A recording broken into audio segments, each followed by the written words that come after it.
Welcome everybody, it's Bulldog, and I'm here to answer the very first question, or one of the very first questions you will come across while playing LEGO Legacy Heroes Unboxed, and that is, which characters do I go after first? There's a lot of options to choose from, there are several teams to build early on. Which is the best one to start with? And to answer that question, I'm going to jump in here to my account. Well, let's pull that up. And I'm going to go into my own characters. I'm going to show you what I did first. Now, as you could probably tell by the title screen, I'm going to recommend Pirates as the very best team to farm from the start. That's not the option that I went. And I'll kind of talk about why I would go a different route here. So the two of the very first characters I got were Headley and Princess Verda. So Headley was the login character when I started. That is not the case anymore. So I got a lot more shards of him than anybody who's just starting now will be getting. So that kind of pushed me toward Castle. I got Princess Verda at 2 stars through an event, and those two characters kind of made me lean toward Castle. We've got this the little wizard over here is something that you get through achievements. So I knew I was getting him. So those 3 characters are currently on my arena team, and I've stuck with them for quite a while, although I'm going to be replacing some of them with some of the King's Court characters down here at the bottom. But if I was just starting today, what I would do is actually farm a pirate team instead. And there are 2 reasons why. So the first is that pirates are needed for an event to get coins. So a lot of you are going to be coming to my channel from Star Wars Galaxy of Heroes, because that's the other game that I cover, and I'm much more established in that game. So for those of you coming over from that, the pirates are kind of like the scoundrels earning credits through the credit heist. You're going to earn coins through an event with pirates, and you can only use pirates for it. So everybody's going to be farming pirates at some point. I still have to farm my pirates. You see, I've got pretty much no good pirates here at the top. I've got a 2-star level 30 as my second best pirate. So so you're going to want coins, because coins are a huge bottleneck. Look at all these characters that I don't have leveled up or don't even have starred up. I mean, Zane, Poppy, Reed, all of these guys I could be starring up 1 or even 2 more stars, and I'm not, because okay, I've got 280,000 coins. Let's pull up Jester here. You'll see how much he costs just to go to 4 stars. 250,000. That is so it's a huge bottleneck, and everybody faces that bottleneck. So everybody's going to be farming up a pirate team eventually because of that. The second reason I recommend the pirates is because if we go to, so let's go to this event here, because there's another event that requires Explorer characters. Let me see if I can see my Explorer characters. So here are the Explorer characters that I have available. And you'll see pirates, there's a random city character, a few space characters, which the space characters, you do start out with 1, but there's not a lot of them that come along, and they come along a little bit later, so they're not as easy to farm as the pirates from the start, and they don't have any like coin event associated with them.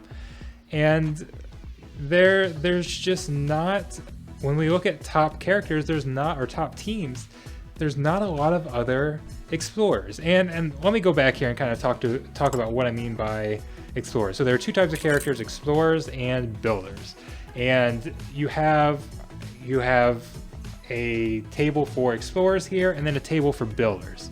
So you're going to want to farm an explorer team and a builder team so that you can progress through these levels here. I'll click on this. You can progress through these levels and unlock these other nodes to farm more valuable characters. So looking at the very beginning, so there's a pirate character right here, Darwin, who you can farm.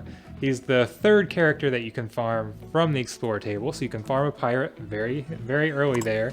I believe he's one of the first ones over here in the builders as well. So he's literally the very first character on the builder side, so you don't even need a good builder team in order to get to him to farm him. And I believe the second node over in the monolith, on the monolith shards here, yeah, second one is another pirate. So this there's another pirate that you can get. You start out with a pirate. Let's see, where are her shards at?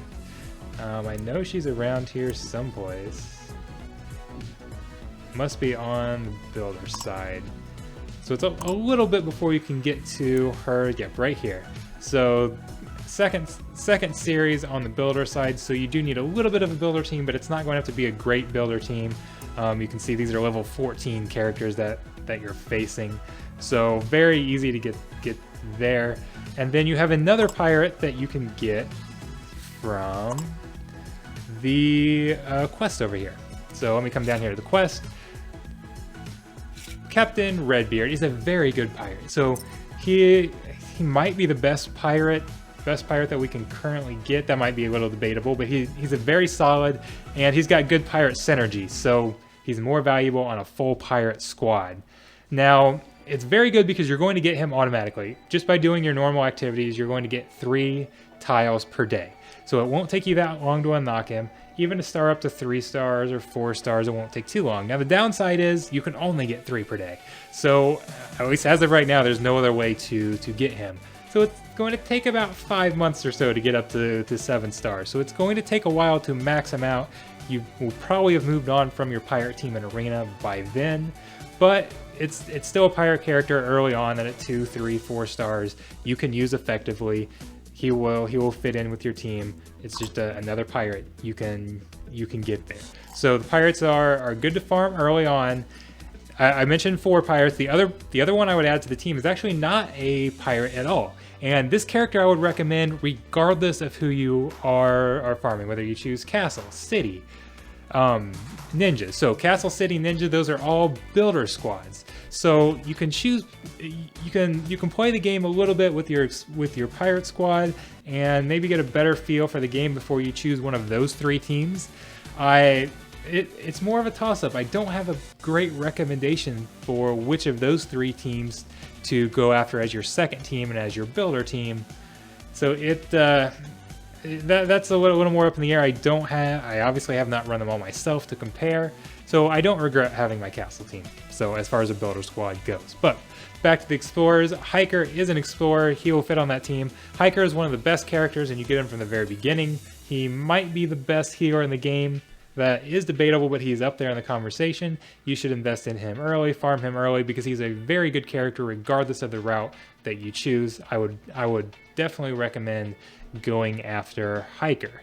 So, as far as farming locations, that's kind of my recommendations to start with, is go after pirates. And let's go to the shop here, and we'll talk about the 2 stores that you'll use the most. Well, there's a gem store. If you're buying gems, you might use some of these other shops. But as far as tokens you earn in game, or even if you do earn gems in game as well, you earn actually quite a few. The 2100 I've got up there, I have not bought any of those. Well, there's a little bit left over, so I bought a $20 pack to show you what's inside the premium packs. That's a different video you can check out if you like. I had less than 100 gems left over from that were actually purchased. So over 2,000 gems here are ones I've just earned from playing the game. You can earn quite a bit. But anyways, on to the mashup is what you get from the monolith farms. So since I have Castle, I obviously went with Princess Ferda, who I have no regrets about that choice. She's a solid character. Zane is a very good character as well. And then, so there's a pirate character here in Cook Bart. So, depends on what route you want to go. And then the businessman actually isn't too bad as a city character either.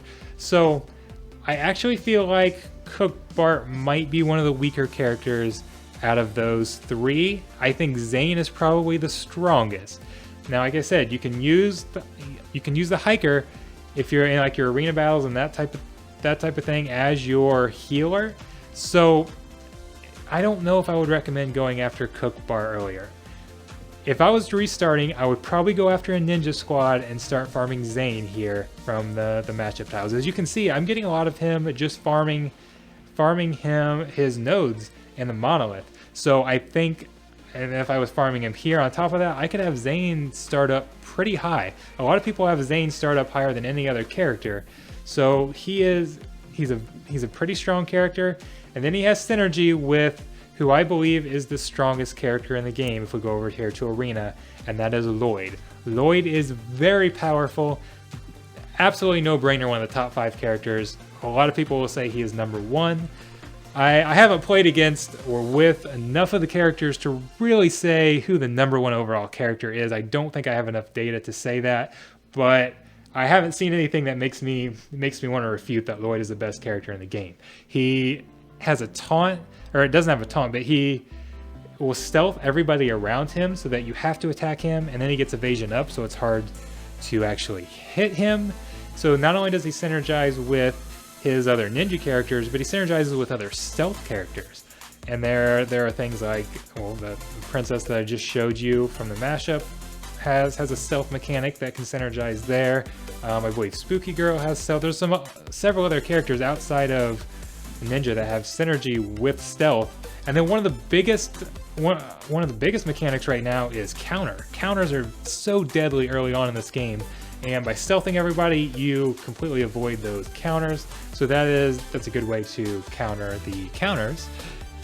Is with Lloyd. So he is very strong. So if I was starting over, I would build a pirate squad first, and then I think I would go after Lloyd and not the guilds. Lloyd and Zane in the stores. That would be my choice. So I've gone after the castle characters, and that's not a terrible route by any means. I do like my castle team. They can beat teams that are more powerful than them. They work very well. As soon as I get my King's Court team completely put together, I'm going to make a video showcasing that King's Court team and what they can do and how they look in battle. So be sure to subscribe to my channel if you're interested in seeing those. And the more characters I build, once I get these teams built up, I'll start showcasing more teams. It might take a little bit though, because I'm not planning on spending a lot of money in order to build these teams up right now. My channel is just not big enough to justify that. Maybe if I've got 10,000 subscribers down the line and I can make enough money off of those videos, then I'll start whaling out so I can showcase every single team as it comes along. But right now I am mostly free to play, other than that one pack that I bought. And then, so if you might be wondering about the guild tiles down here, this is the guild tiles I have earned over several weeks of playing. So only enough to purchase a couple of shards. These others I've gotten from either packs or farming locations. There aren't guild events or guild activities yet, so you're not going to get many options here. So I would not recommend using your guild tokens to buy any of these guys, because you're not going to get enough of them. So I just hold off on guild currency for right now. Focus on who you're buying in Arena, who you're buying on Mashup, and who you're going to be farming on the character nodes. So, and again, this is my opinion. You might talk to some other people who would do things differently, but right now, I would farm those pirates because, again, you can get extra coins with them. They're the best explorer team just because there aren't a lot of other options, and then they do perform fairly well in Arena as well. So I wouldn't recommend them over a ninja team. I still think a castle team is going to be better than a full pirate team. So you might replace your pirate team in Arena down the line, but that's kind of the point of these games, right? You start out with one team, you upgrade to better teams as you go along. So it's the level cap's going to increase here in a month or two to 50, so that's going to change the game. We're going to continuously have more events added, more characters added, a lot more things to do. So, like I said, if you're watching this video 5 months from now, this might not be the best recommendation. But if I was starting a new account right now, pirates are who I would go with. So, thanks a lot for watching the video. Be sure to subscribe to check out a lot of my other videos, because this is not going to be the last. I'm going to be making a lot more. I can't wait till I get to make actual gameplay videos and can talk about actual gameplay and teams like that. But I need to build my teams up a little more before I dive into that. So thanks a lot, everybody, and I'll see you around Pip Town.